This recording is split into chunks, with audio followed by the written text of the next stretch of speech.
2 करोड़ अभी हमको straight forward evidence available है। 25 बार बुलाने से भी आएंगे। इन्वेस्टिगेशन में हो सकता है कि हमें और कुछ प्रमाण मिल जाए।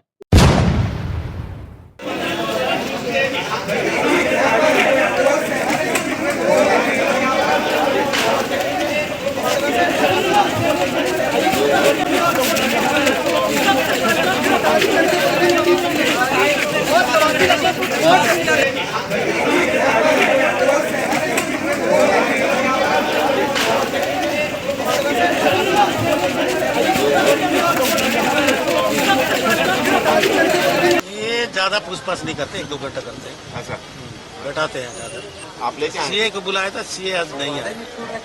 वो उसका रिश्तेदार में स्टेशन हुआ है विशाखापट्टनम, वही काम था।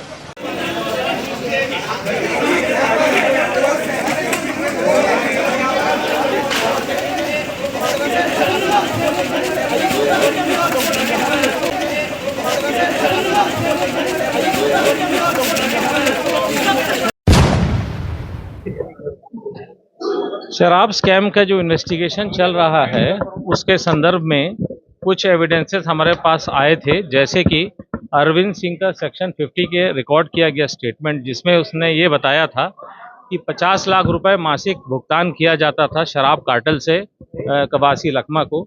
साथ ही साथ अरुणपति त्रिपाठी की भी गवाही में इन बातों में आई हैं कि इन 50 लाख के ऊपर 1.5 करोड़ रुपया और भी उनको दिया जाता था का शराब कार्टेल से। तो कुल मिला के 2 करोड़ रुपया माह उनको जा रहा था। इस बात की पुष्टि इन दोनों की गवाही से हुई और इस हिसाब से ये माना गया कि 36 महीने तक ये अगर स्कैम चला है तो ऐसी सूरत में जो टोटल प्रोसीड्स ऑफ क्राइम है वो करीब 72 करोड़ रुपया आ रहा है। इस मामले में फर्दर इन्वेस्टिगेशन किया गया तो एक्साइज ऑफिसर हैं कोई इकबाल खान है और जैन देवांगन है, इन लोगों ने भी इस बात की पुष्टि करी कि ये लोग पैसा अरेंजमेंट करके उनको भेजते थे और कन्हैया लाल कुर्रे के मार्फत वो बैग्स कलेक्ट भी किए जाते थे सुकमा में। और सेकंड थिंग, एक इम्पॉर्टेंट बात ये भी आई कि जो जगन्नाथ साहू ने भी के यहाँ पे जब सर्चेस वगैरह हुई हैं और इनके बेटे के यहाँ भी जब सर्चेस वगैरह हुई हैं तो कुछ डिजिटल एविडेंसेस हमें प्राप्त हुए हैं। उन डिजिटल एविडेंसेस के बेसिस पर, एनालिसिस के बेसिस पर ये सामने आया कि ये जो पैसा बेसिकली 2 करोड़ रुपए का जो हमें दिखाई पड़ रहा है वो इस्तेमाल हुआ है सुकमा में इनके सुपुत्र के घर बनाने में और जो है कांग्रेस भवन बनाने में, वो भी सुकमा में ही है। तो इस प्रकार से जो प्रोसीड्स ऑफ क्राइम हैं उसको इन लोग ने अनटेंटेड प्रॉपर्टी के यानी निष्कलंकित संपत्ति के रूप में समाज को प्रदर्शित करने का इस प्रकार से प्रयास किया है।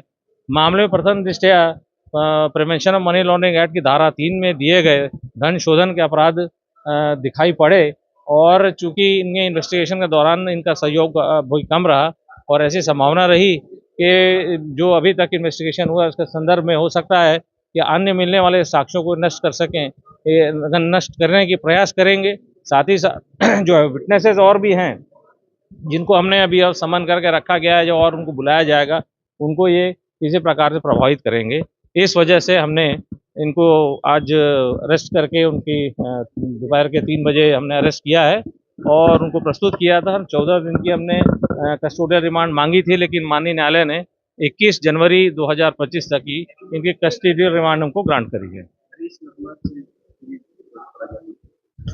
देखिए, यहाँ पर सेक्शन 50 के स्टेटमेंट्स के लिए लोगों को बुलाया जाता है और वो इन्वेस्टिगेशन का एक पार्ट है और अगर उनको फर्दर जरूरत पड़ेगी तो फर्दर भी बुलाया जाएगा या जिसको भी बुलाने की आवश्यकता पड़ेगी उसको बुलाया जाएगा। सर, कांग्रेस भवन के सेक्शन में और हरीश कवासी की घर बनाने में कोशिश का क्राइम हुआ है, इसके अलावा भी कुछ जानकारी आई? अभी तक इन्वेस्टिगेशन में यही चीज़ रिवील हुई है और जो 70 करोड़ रुपए, जो 72 करोड़ का पीओसी है जो अभी तक हमें दिखाई पड़ा है, उस पीओसी का तो निर्माण इन्हीं के निर्माण में अभी हमको एंगल दिखाई दे रहा है, लेकिन हो सकता है कि शायद कुछ और एविडेंसेस हमारे हाथ लगेंगे तो आपके सामने या न्यायालय के सामने पेश किया जाएगा उसको। 78 करोड़ की राशि से ही निर्माण 72 करोड़ 72 करोड़ या फिर इसके अलावा और भी कोई कैश के लेन देन? अभी तक हमारे कुछ एविडेंसेस आए थे, जैसा मैंने आपको बताया वही चीज़ बार बार रिपीट हो रही है कि 50 लाख अरविंद सिंह, 1.5 करोड़ अरुणपति, 2 करोड़ अभी हमको स्ट्रेट फॉरवर्ड एविडेंस अवेलेबल है और उसके निष्कलंकित संपत्ति के रूप में उसको समाज को परिलक्षित करने के हमें प्रमाण अभी तक मिले हैं इन्वेस्टिगेशन में। हो सकता है कि हमें और कुछ प्रमाण मिल जाए, वो सामने रखे जाएंगे कालांतर में। Thank you.